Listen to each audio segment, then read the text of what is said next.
Et salut à tous. Salut l'équipe.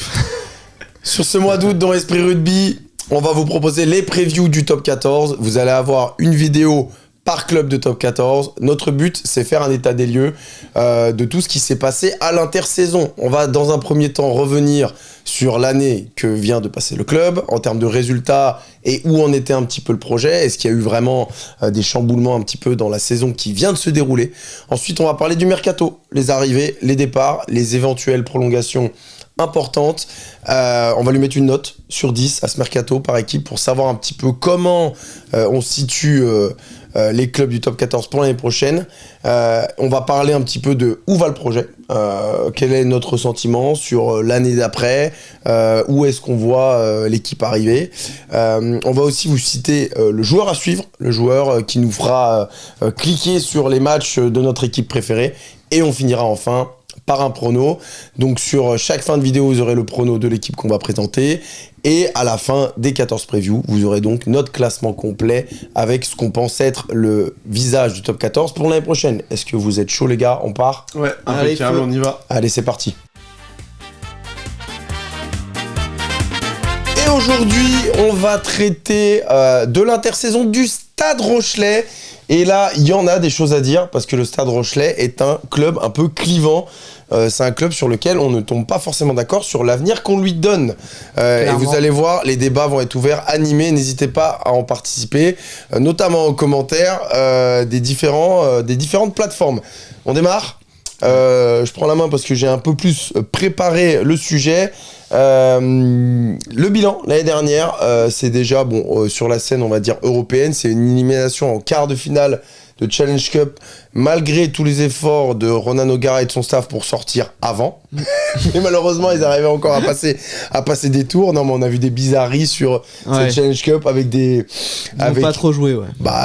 Il y avait en huitième de finale, ils avaient aligné 2 premières lignes au poste de deuxième ligne. Enfin, ils avaient fait un peu... vraiment, ils avaient envie de sortir pour se focus sur le top 14.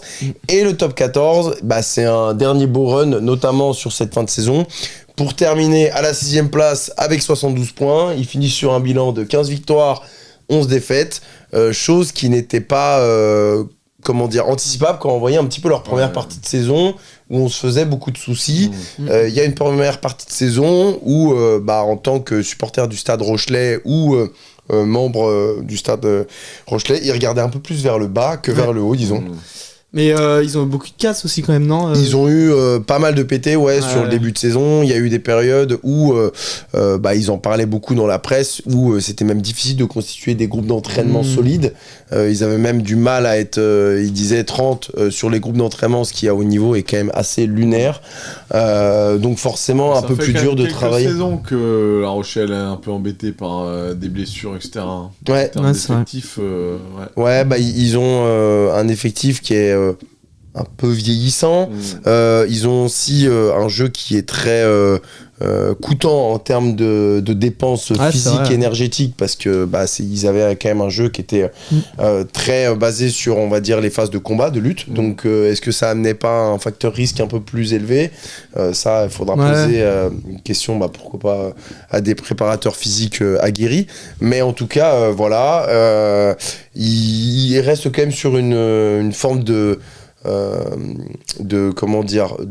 linéarité par rapport à la saison 2024-2025 où ils avaient fini 7ème, top 14 avec 62 points, 10 points de moins quand même, on voit qu'il y avait quand même un sacré écart et avec un bilan plutôt équilibré de 13 victoires, 12 défaites et un match nul. Voilà un petit peu pour le bilan de l'année dernière. Qu'est-ce qu'on en pense un petit peu, on va dire de manière globale, sur l'impression notamment visuelle collective que nous a laissé La Rochelle la saison dernière, mon Max? À moi? Ouais. Tu veux que je lance Caveau déjà? Non, je suis prêt, moi je suis tout le temps prêt. Non, mais on a déjà un peu parlé, mais La Rochelle qui a un peu complètement changé son style de jeu, je pense, en cours de saison. Donc c'est le premier point. On a vu que ça marchait mieux quand ils avaient un jeu un petit peu plus aéré, peut-être un peu moins frontal, comme on le disait. Et puis il y a aussi La Rochelle avec Le Garec et La Rochelle sans Le Garec. Sans lui, Et... Sur la période de doublon, quand il était pas là et qu'il a participé notamment aux 6 Nations, puis en plus il avait une première partie de saison où il était un peu blessé, ils ont eu du mal, hein. Ils ont eu vraiment du mal. Donc voilà, pour faire un petit résumé pour moi en tout cas. Mais t'en parles assez tôt, hein, mais il y a vraiment eu un changement, non mais il y a eu un changement identitaire de culture. La Rochelle pendant des années, notamment quand ils trustaient le haut de la scène européenne, c'était un jeu de destruction massive, avec un paquet d'avant très très lourd.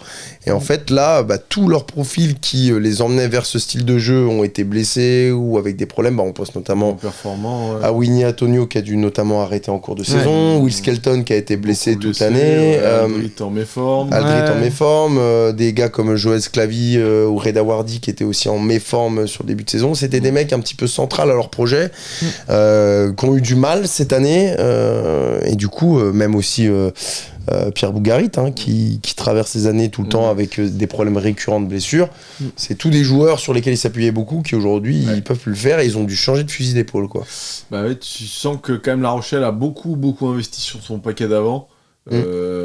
Et là, quand ça fonctionne moins, ils sont en grande difficulté, quoi. Grande difficulté, ils sont en bonne difficulté, parce que par rapport à ce qu'on leur a connu dans les belles années de La Rochelle, parce que mine de rien, elles commencent à dater un petit peu ces belles années, où on pensait que La Rochelle allait s'inscrire en haut, et c'est plus vraiment le cas, Oui, La Rochelle, il y a 3-4 saisons en arrière, on était vraiment dans la réflexion de se dire est-ce que le top 14 va pas devenir deux forces prenantes avec Toulouse et La Rochelle. Aujourd'hui, c'est peut-être un peu plus un club comme Bordeaux et d'autres clubs qui sont sur des projets, on va dire, un peu plus stables, qui s'installent un peu en haut de ce top 14. Mais La Rochelle, le lendemain de ces joutes européennes qui ont été plutôt bonnes pour eux, il est difficile. Le réveil est difficile. Mais là, gros tour de force pendant la saison de la part notamment du staff et on va dire d'une réflexion globale collective, de se dire ce n'est plus nos forces.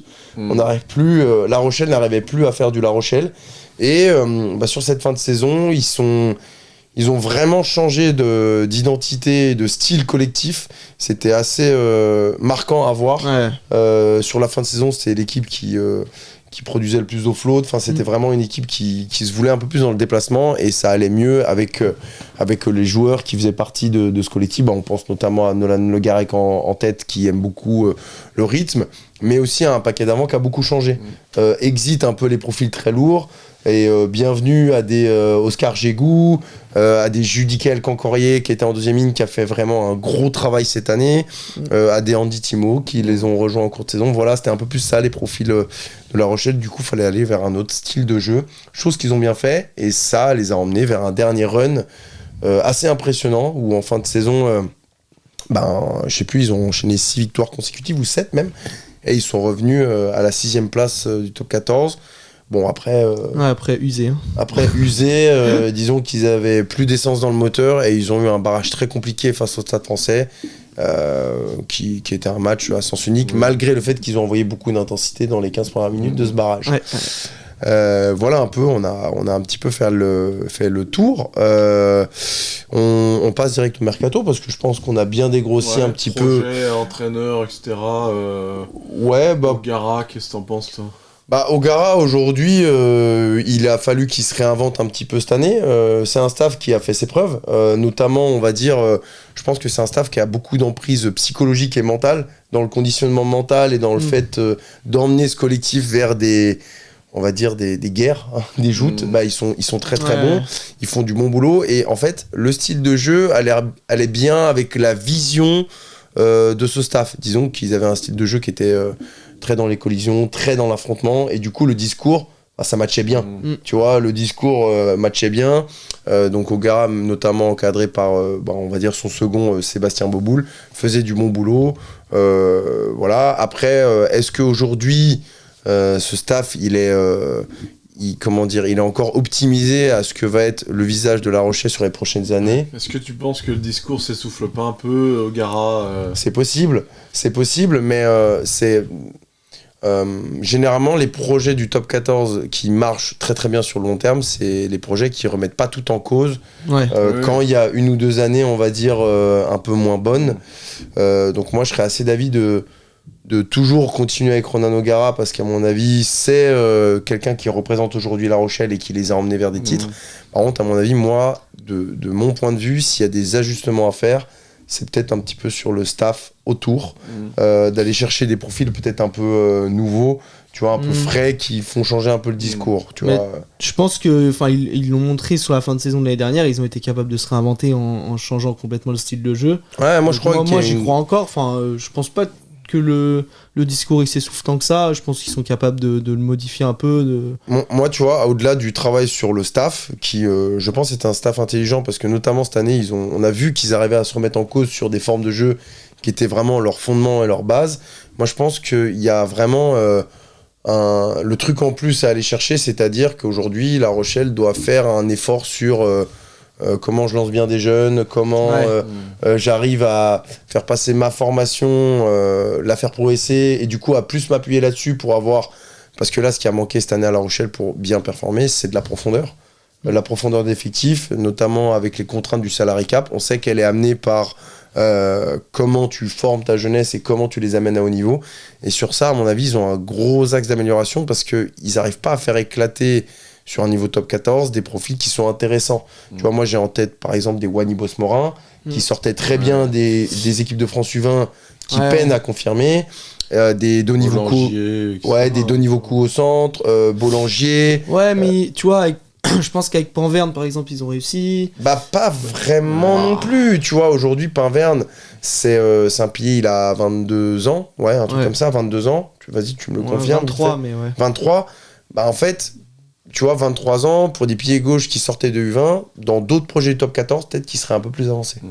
Ouais, je sais pas, ça reste jeune quand même pour un pilier. Hein. Ouais, mais il serait un poil plus avancé. Tu vois, moi je trouve qu'ils ont un peu du mal à... Ouais, et moi je pense qu'Ogara, il y est un peu pour quelque chose quand même. Oui, ça c'est possible, ouais, ça c'est possible. Et c'est là où moi je suis... Même si, voilà, je suis d'accord qu'il faut conserver les staffs plusieurs années pour qu'ils aient le temps de travailler, etc. Je trouve quand même depuis 2-3 saisons... le staff a pas le rendement que j'aurais espéré de La Rochelle, on va dire. Ah oui, bah ça c'est sûr. Et ouais, notamment, bah après, c'est pas que le staff, hein, c'est aussi la qualité des joueurs. Ouais, c'est tout un écosystème. Mais la qualité des joueurs, elle y était quand même, parce qu'ils ont quand même été champions d'Europe. Et ça a peu changé quand même, l'équipe a pas peu changé depuis ce titre. Oui, je comprends ce que tu veux dire. Et le rendement est en baisse, donc... bah disons que d'où vient cette baisse, tu sens qu'ils économisent pas trop leur profil sur lesquels ils pourraient mettre du frais. Le bon exemple, c'est Greg Aldrit qui joue tout. Qui joue tout et qui a connu des périodes de méforme parce que peut-être qu'on lui a pas mis du frais au bon moment. Ouais, bah il l'a dit, hein, que quand il a coupé là 5 mois, je crois qu'il était complètement rincé. Bah, c'est quand même un indicateur où tu te dis en tant que staff, t'as pas fait forcément les bonnes choses. O'Gara, il a quand même un type de management un peu spécial par rapport à... Non, sur ça, je suis d'accord avec toi. Bah, mais en fait, qui a marché quand même. Hein. Tu vois, moi là où je pense que c'est plus un problème sous-jacent de formation pas prête où on n'arrive pas à les lancer, c'est vrai que ça vient aussi d'un management qui est pas prêt à prendre des risques, peut-être à perdre des rencontres pour, on va dire, amener cette jeunesse à performer, quoi. Enfin, c'est un tout, quoi. C'est un tout. Ouais. Mais oui, c'est possible. Après, quid, j'ai pas l'info jusqu'à quand O'Gara est en contrat, je t'avoue. C'est possible aussi que ce soit 2027. Généralement, ça suit un petit peu les mandats Coupe du Monde. Et O'Gara a déjà émis en interview, même s'il se sent bien dans le projet de La Rochelle, son envie aussi d'un jour de rejoindre une sélection nationale, et notamment l'Irlande. Donc, à voir. Disons que cette année, elle sera un peu juge de paix sur ce que tu dis. Ouais. Tu vois, s'il y a encore une année compliquée à vivre pour La Rochelle, sachant que c'est un club qui a quand même des ambitions, il y aura peut-être une remise en question à faire, et aujourd'hui tu peux pas faire une remise en question de tout ton effectif, donc forcément si tu changes un fusible, tu changes un petit peu le fusible du staff. Mais ouais, c'est possible. C'est possible. On passe au mercato. Vous avez un autre truc à dire sur le projet en général? Mercato de La Rochelle, énormément de changements en termes de nombre d'arrivées, de nombre de départs et aussi de prolongation. Donc ils ont prolongé une grosse partie de leur effectif, notamment on va dire un petit peu cette jeunesse, peut-être qu'ils sont sur un changement un petit peu de culture, de cycle. Ils commencent à comprendre que il va falloir le faire. Ça aurait déjà dû être un petit peu lancé l'année dernière, mais bon, du coup, cette année, ils ont fait un gros boulot sur les prolongations. Et au niveau des arrivées et des départs, il y a beaucoup de changements. Au niveau des arrivées, il y a notamment 2 premières lignes. Sione Ayo, qui est un pilier qui arrive des Chiefs, de 25 ans, qui, on va dire, était un pilier de rota, de même titre que Nathan Fraison, qui arrive de Brive. Lui, c'est un pilier qui a plutôt un joli profil, qui a 23 ans, mais pour ces 2 profils, c'est des piliers qui n'étaient pas non plus titulaire. Numéro 1 au poste de leur projet. Donc, ils arrivent un petit peu sans vraiment être un nom ronflant. Et on sait qu'aujourd'hui, en top 14, pour arriver dans les top 6, il faut quand même des statures sur des postes importants, notamment sur les postes de première ligne. Ouais. Par contre, là où ils ont fait un énorme boulot, c'est sur les postes de deuxième, troisième ligne. Ils font notamment venir Moerat, qui est un deuxième ligne sud-africain qui joue aux Stormers, 11 sélections, qui a été aussi capitaine des Stormers. Donc c'est un gros profil. Par contre, il sort de 2 saisons compliquées au niveau des blessures. L'année dernière, c'est 11 matchs joués. Donc voilà, c'est un profil à relancer, mais par contre en forme, c'est un mec qui est allé toucher la sélection sud-africaine, du coup c'est quand même quelque chose d'intéressant. Il y a Thomas Adelaide qui arrive de Colomiers, donc lui c'est très jeune, c'est un deuxième ligne de 23 ans, mais c'est un gros prospect, il a beaucoup joué à Colomiers l'année dernière. Après, le transition Pro D2 top 14, il y en a qui arrivent bien, il y en a qui arrivent un peu moins bien. Faut faire attention, on va dire, à ces gros profils d'arrive de Pro D2, à ne pas un peu les survendre. Des fois, on le fait. Là, j'ai un exemple qui vient en tête, c'est notamment Gabin Laure. Tout le monde était dithyrambique à son sujet. On se rend compte que c'est quand même 2 championnats complètement différents. Il y a un gap, quoi. Ouais, il y a un gap et il y a souvent une année de transition pour que le mec il se fasse vraiment à toutes les exigences. Donc voilà, Thomas Adelaide, c'est un projet, on va dire, un petit peu plus sur le long terme. La grosse star de ce recrutement, c'est Théo McFarland. Donc Théo McFarland, si son nom ne vous dit rien, il arrive des Saracens et notamment sur la dernière Coupe du Monde, c'était le numéro, on va dire, 4-6 des Samoa. Lui, il a 30 ans. Pour moi, c'est une star. C'est un joueur que j'adore voir jouer. J'ai toujours trouvé qu'il... Ouais, il déménage. Ouais, mais surtout, il est incroyable. Alors, ce mec-là, si je dis pas de conneries, ce sera vérifié, à mon avis, il vient du basket. Et c'est un profil qui est long, qui est délié, mais qui est aussi solide. C'est... je pense que, tu vois, lui, il serait pas samoan, mais il serait, je sais pas, australien, néo-zélandais ou sud-africain. On en parlerait beaucoup plus, parce que vraiment, c'est un profil énorme. Donc ça, c'est vraiment le gros tour de force. Un autre troisième ligne qui arrive de Mont-de-Marsan. Pareil, un peu dans la même veine que Thomas Adelaide. 24 ans, c'est Sam Twifoua. Pareil, projet développé. Donc c'est plutôt pas mal pour l'avenir, on va dire. Et après, derrière, il y a 2 arrivées sur la charnière. Christophe Loustalo, qui arrive de Mont-de-Marsan, 34 ans. Pour moi, c'est le gros point d'interrogation de ce recrutement. J'ai pas trop compris parce que c'était vraiment... l'année dernière, il a 21 matchs joués à peu près. Mais bon, c'est la plupart du temps sur le banc. Donc on fait venir un numéro 2 de Pro D2 pour une cylindrée de top 14 qui a des ambitions. Voilà. Peut-être numéro 3, ouais. Derrière Bergeron, je pense, c'est Le Garec. Alors on va en parler après, mais moi je ne sais pas où on le place dans le projet. Ben Illy, qui est un ouvreur de Newcastle, qui pareil jouait très peu, qui était souvent remplaçant, un ouvreur de 27 ans. Qui a fait le Tour de France cette année d'ailleurs.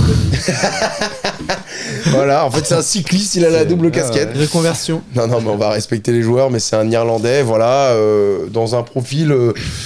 pareil, dans la hiérarchie des 10, derrière Astoy, il y a peut-être un petit peu Diego Jurde, qui sort d'un bon exercice avec la Coupe du Monde U20. Est-ce qu'il n'est pas là pour compenser le fait que quand Diego Jurde sera avec les U20, il faudra un numéro 2, enfin voilà, c'est quid.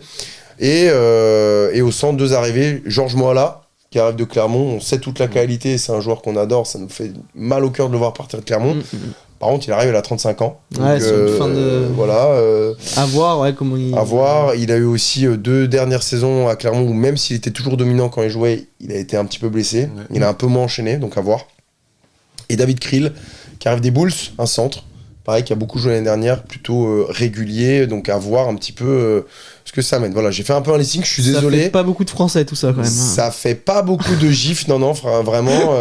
Quand on sait un petit peu les problèmes sur les gifs, c'est bien simple. En arrivée gif, il y a les 2 qui arrivent de... 3 avec... Ouais, il y en a 3. 3 sur 10. Donc voilà, attention. Et par contre, dans les départs, il y en a pas mal de gifs. Donc je vous les liste. En départ, notamment notable, il y a Sclavi Wardy, on perd 2 premières lignes de stature qui représentait un peu le projet de La Rochelle. En deuxième, troisième ligne, ils perdent quand même des gros profils. Ken Douglas, D-Lane et Cancorier notamment. C'est 3 joueurs qui jouaient, qui représentait le club. Ouais. La grosse perte pour moi, c'est Judicael Cancorier, qui vraiment était impressionnant sur cette fin de saison et qui s'installait comme un des cadres du paquet d'avant de La Rochelle, et le perdre, ça fait mal. Et derrière, notamment dans les départs notables, il y a West, Séguret et Vunivalu. Et pour moi, la grosse perte, c'est celle de Yaya West. Pareil, c'est un emblématique. Le Stade Rochelais, et surtout, c'était un ultra polyvalent. Ouais. En 10 à l'arrière, parfois en 13, tu vois. Puis je pense que c'était un mec qui était écouté dans le vestiaire, tout ça. Et bon, à sa place, tu vois, numériquement, celui qui le remplace, c'est Ben Illy, tu vois. C'est un peu moins sexy, quoi. Yaya West, s'il avait 34 ans, tu vois, il part au Stade Français Paris. Il a encore des belles saisons dans les jambes, je pense, parce que c'est un mec que tu sens en forme, très professionnel. Et surtout qui amenait encore beaucoup l'année dernière. Voilà, un peu de listing, désolé. C'était peut-être pas le plus facile à écouter, mais qu'est-ce qu'on en pense, les gars, de tout ça, de ce recrutement, tu vois, sans lui mettre la note tout de suite, qu'est-ce qu'on en pense? Moi, j'en pense que ça va être compliqué. C'est dur parce que dans les départs, il y a beaucoup de cadres. Ouais. Et dans les arrivées, il y a des joueurs moyens. Il y a des joueurs moyens. Il y a deux profils qui sortent un petit peu du lot. Pour moi, c'est McFarland et Moerat qui peuvent amener du plus devant. Mais pareil, Moerat, par exemple, c'est un semi-pari parce que c'est un mec qui arrive un peu blessé, qui arrive d'une saison un peu en demi-teinte. Il y a beaucoup de points d'interrogation dans les joueurs recrutement. T'as dit, il y avait beaucoup de mecs blessés, un peu des revanchards peut-être. Enfin, c'est vraiment des gros points d'interrogation. Après, il y a beaucoup de questionnements, et moi, ce qui me fait peur, c'est que on sait toute la difficulté pour les joueurs internationaux de s'adapter au rythme du top 14. Il y en a beaucoup qui en parlent. Et là, il y a beaucoup de mecs qui arrivent de championnats qui ne sont pas le top 14, qui ne le connaissent pas. Le seul qui arrive de top 14, c'est Moala, Clermont. Sinon, ça vient tout de Pro D2 ou de championnat extérieur. Et ça, pour moi, c'est vraiment quelque chose... c'est un gros point négatif parce que il va y avoir un temps d'adaptation, sauf que La Rochelle en début de saison ils ont pas le temps d'attendre, quoi. Ils ont pas le temps d'attendre, et les départs, il y a quand même un petit peu des cadres qui partent. Pour moi, c'est un mercato qui est un peu raté parce que il y avait deux gros sujets avant cette intersaison. C'était notamment leur rotation sur les postes de première ligne, qui était ultra faible l'année dernière. Ils ont eu beaucoup de problèmes. Ils ont dû faire jouer des jeunes qui, je pense, n'étaient pas encore prêts à évoluer au niveau du top 14. En tout cas, déjà pas prêts au niveau top 14, donc encore moins prêts à prétendre à des top 6 avec des premières lignes très jeunes. Quid du 9 derrière le Garec? C'est un sujet. Ouais, après, moi Bergeon, j'aime bien quand il joue neuf. Je trouve que c'est propre. Alors, ça me déplaît pas, quoi. Mais ça fait pas gagner. Ouais, ça fait pas gagner, mais ça fait pas perdre. Ouais, mais disons que toutes les... tu l'as dit, il y a un La Rochelle avec et sans le Garec. Forcément, lui, il touche le niveau international. Mais aujourd'hui, ils ont pas ce numéro 2 qui permet de faire tourner la boutique. C'est pareil au poste de 10, tu vois. En poste de charnière, il y a vraiment besoin un petit peu de solidité. Ouais. Bon, les deux arrivées, elles font peur, quand même. Elles font un peu flipper, quoi. Parce que à titre indicatif, aujourd'hui, dans l'effectif de La Rochelle, il y a 6 piliers. Tu vois, notés sur l'effectif pro. Et dans ces 6 piliers, il y a Karl Sorin et Feao qui sont deux, on va dire... Point d'interrogation, parce que c'est un petit peu des espoirs qui montent et qui sont pas prêts au joute, quoi. Donc attention. Est-ce que vous voulez réagir là-dessus? On lui met une note, comme ça on enchaîne un peu, ça donne du rythme. Ouais. Donc à vous?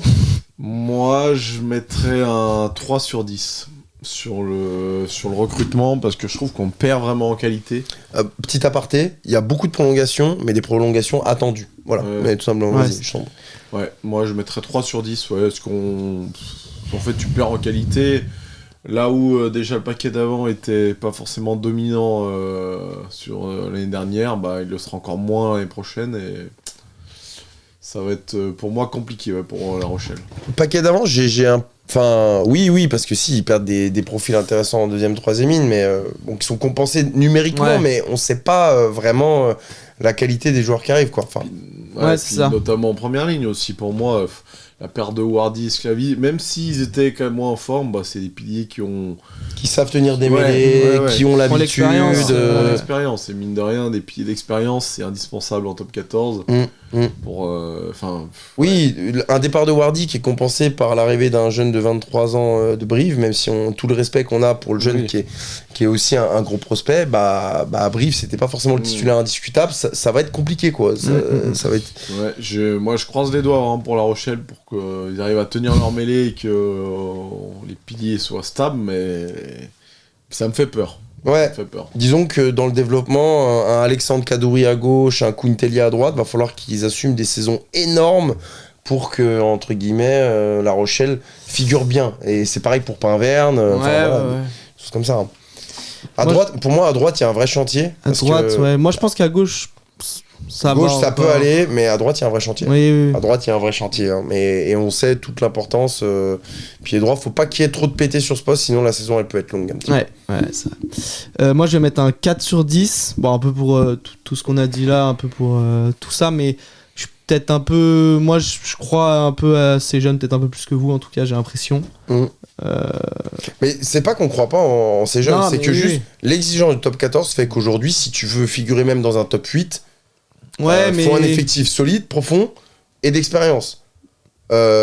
Solide, ils ont un effectif solide parce que disons que l'année dernière ils étaient quand même costauds. Profond, ils ont pas tellement répondu, on va dire, au manque de profondeur de leur effectif l'année dernière, notamment par le fait qu'il y a quand même beaucoup de départs, il y a autant de départs que d'arrivées. Ouais, c'est sûr. Et c'est jeune, tu vois, c'est jeune. Donc si, on va dire, leurs stars dont on a parlé, par exemple des Will Skelton, tout ça, ne sont pas prêts à refaire des bonnes saisons, ça va être long. Ça va être long. Pour moi, ça manque un pilier droit de stature, de haut standing. Parce qu'au final, tu regardes toutes les équipes de top 14, elles ont toutes un pilier droit titulaire qui est solide, qui bouge pas, qui est très peu blessé, qui est pierre angulaire, bien sûr. Et Kountelia sera là-dedans, mais bon, Kountelia il y a 2 saisons en arrière, hiérarchiquement c'était le 3 avant le 4ème. Donc là, c'est accélérateur de particules, faut vite être prêt, quoi. Le départ en cours de saison de Winnie Antonio n'a pas été compensé. Non. Tu vois, et Winnie Antonio, à La Rochelle, c'était quand même quelqu'un, quoi. C'est quand même quelqu'un. Moi, je vous mets ma note vite fait. Pour moi, c'est un 2 sur 10. C'est un 2 sur 10 parce que ils ont essayé de faire venir du monde, mais voilà, ça vient tout de l'extérieur. Je trouve que le recrutement à la charnière, pour moi, c'est quand même ultra important de pouvoir avoir des leaders, on va dire de stratégie qui sont intéressants, notamment sur les rotas au poste, tu vois, derrière Le Garec et Astoy. Surtout quand on sait que Le Garec risque de partir en équipe de France. Ouais, Astoy peut-être aussi, il n'a pas été non plus déconnant sur ses derniers rassemblements, donc s'il y a ne serait-ce qu'un blessé sur le poste de 10, peut-être qu'il va être convoqué, voilà, et aujourd'hui, on n'a pas les mecs derrière qui peuvent faire tourner la boutique. Donc voilà. Donc on est un petit peu pessimiste sur la saison suivante à La Rochelle, enfin on verra dans le prono. Mais avant ça, notre joueur à suivre de la saison prochaine, qui est-il ? Moi je vais dire Nolan Le Garec. Parce que... T'as eu le même ? Ah ouais ? C'est pas grave. Mais non, c'est pas grave. Parce que, comme on l'a dit, c'est la pièce maîtresse de cette équipe et l'équipe dépend de lui. Donc s'il arrive à faire une saison complète au niveau qui était l'année dernière, malgré un peu ce qu'on a dit sur le recrutement, je pense que en tout cas ça pourrait aider fortement La Rochelle. Disons qu'ils vont être dépendants de leurs stars qui font des grosses saisons pour pouvoir performer, accrocher un top 6. On pense à Le Garec, on pense à Nignashvili, même Astoy. Aldritz. C'est des joueurs qui vont devoir encore une saison de plus assumer un statut d'ultra leader. Ouais. Est-ce qu'on va pas les fatiguer à terme ? Parce qu'ils ont des rôles qui sont...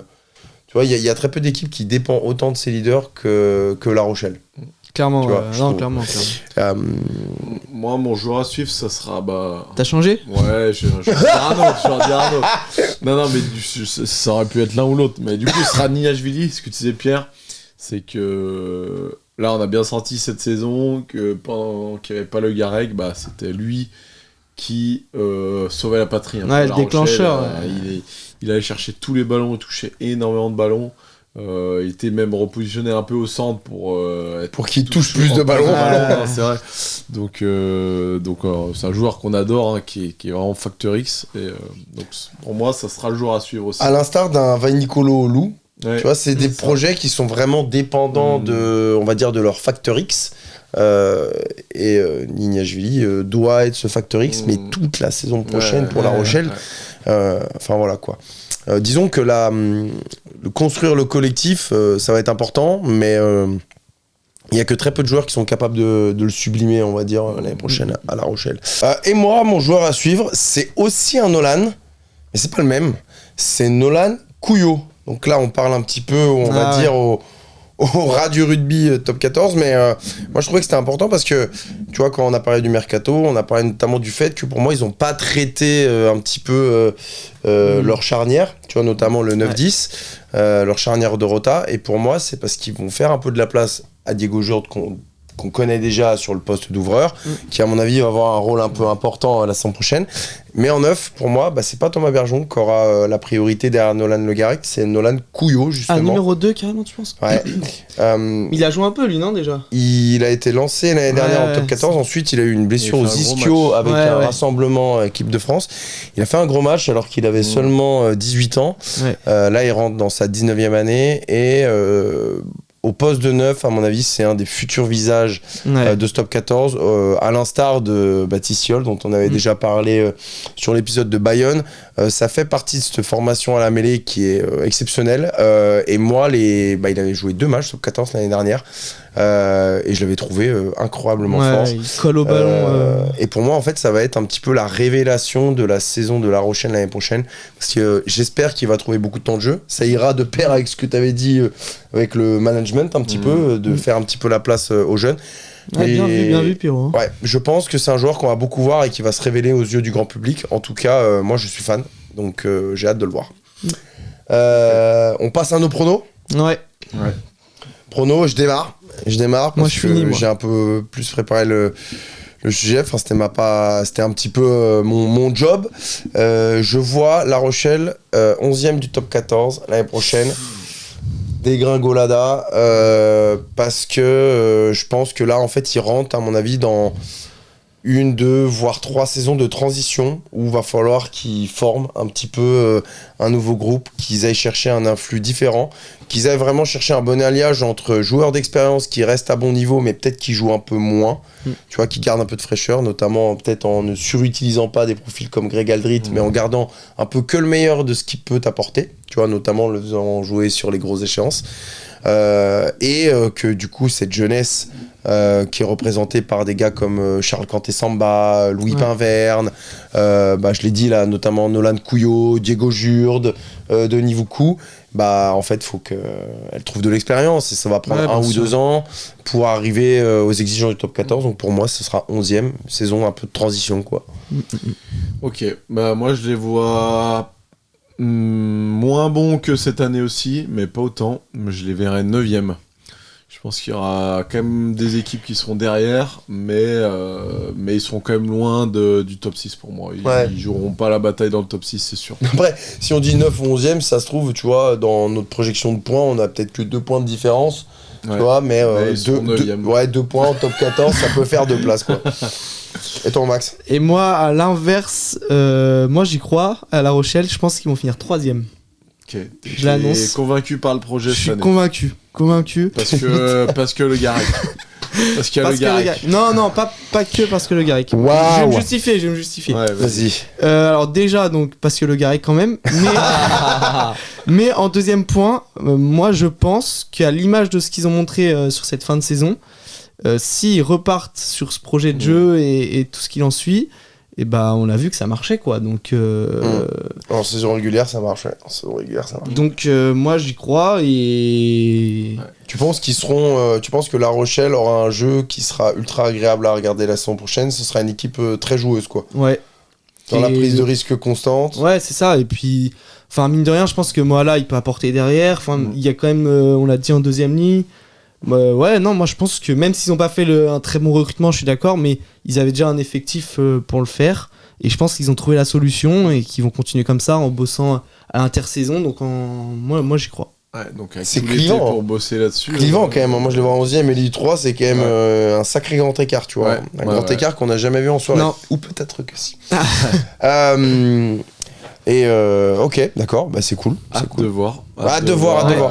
Pour moi, les carences devant, elles seront notamment vraiment en première ligne. Je pense qu'elles seront trop grosses pour vraiment exister sur les saisons régulières. Mais troisième, il faut y aller quand même. Ouais, mais je me dis que je vois pas La Rochelle se tromper autant sur le recrutement. Je pense qu'il y aura des bonnes surprises. Okay. Moi, là, il y a beaucoup de points d'interrogation, donc il y en aura forcément 2 ou 3 qui seront bons, plus l'effectif qui était déjà en place, qu'on a vu qui était de qualité quand même. Oui. Si tout le monde est en forme, c'est un effectif de grande qualité, bien sûr. Donc voilà. Eh ben écoutez, il y a que l'avenir qui nous dira qui aura raison, mais en tout cas, hâte de voir un petit peu ce que sera que la saison de La Rochelle. Mais du coup, vous avez compris que c'est un gros point d'interrogation. On sait pas trop où ils vont, mais en tout cas, ce qui est sûr, c'est qu'ils y vont. On va clôturer l'épisode du jour. Pensez à vous abonner sur les différentes plateformes. On est très présent notamment sur Instagram et YouTube, mais on est aussi présent sur Spotify et Deezer. Laissez-nous du soutien sur toutes ces plateformes. Vous le faites énormément en ce moment. Vous êtes bienveillants avec nous, ça nous fait plaisir. Donc voilà, on a hâte de continuer à vous proposer des contenus qu'on espère de qualité. Voilà, on se voit bientôt. Ciao l'équipe. Ciao à tous.